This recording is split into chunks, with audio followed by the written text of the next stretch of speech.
Scooting her bottom along the rock, Isobel advanced further until a rough edge snagged her skirt. She gave a firm yank and tore a 3-inch rip in the material. A short chuckle escaped her. Lord Ramsbury wouldn't approve. He loathed the kersey gown she'd worn yesterday. His displeasure had been etched all over his noble face. Admittedly, she did resemble a humble village lass when wearing the drab garment. She fingered the wool of her current dress.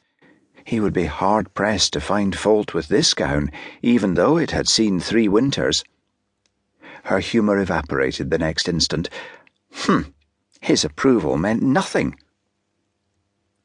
Creeping another couple of inches across the rock, she released a defeated sigh. Why did men dictate everything women could do and what they should think? If God hadn't wanted women to use their own minds, then why had he given them a brain? Years of suppressing knowledge and opinions behind decorous behaviour had reached a pinnacle, and Isobel wasn't certain she would ever be able to return to that docile and demure young lady. Truth be told, she didn't want to. She could no more pretend to be an empty-headed ninny than the Prince Regent could turn somersaults. Even now, she must rush to explore caves a man had dictated she couldn't. She squinted into the horizon. Yes, there in the distance, riders approached, moving fast from the looks of them. God's toenails, I haven't even made the cave yet. Emira whinnied. The other horse's scent slightly carried to the mare on the wind. This would be Isobel's last solo outing. Of that she had no doubt. His lordship would see she didn't sneeze without his permission. In the future, her shadow would be allowed more freedom than she would. How her fickle heart could yearn for such a man boggled her mind. Yet there remained an unexplainable, wholly illogical attraction. No, more of an uncontrollable draw to him. Ugh, such absurdity made no sense. Placing one hand on a boulder for balance, she deliberately kicked some loose stones. That should alert anything residing in the cave and encourage the creature to make a hasty exit. Trepidation quickening her pulse, Isobel gathered a few pebbles. She tossed them at the cavern's mouth, and several rolled inside.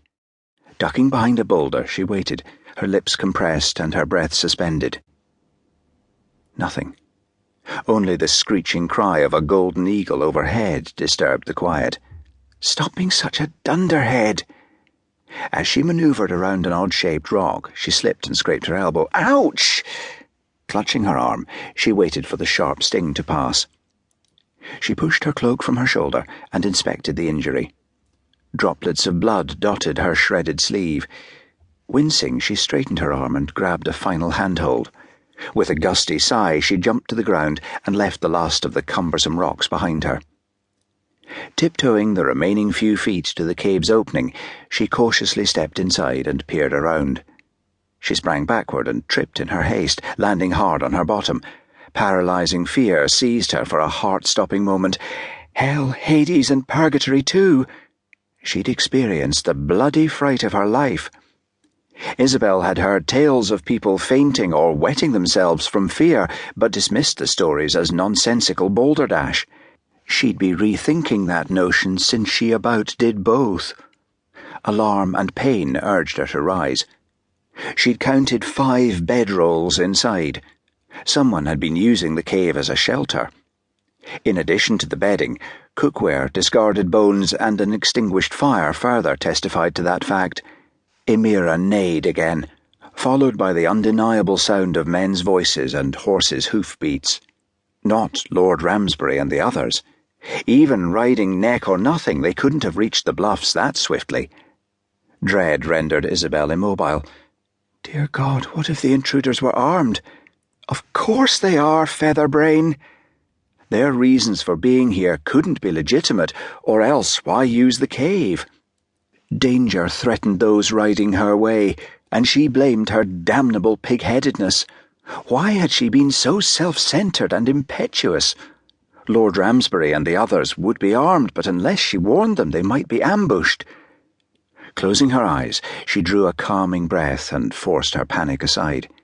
The men's voices drew nearer. Isobel opened her eyes and sought a hiding place or a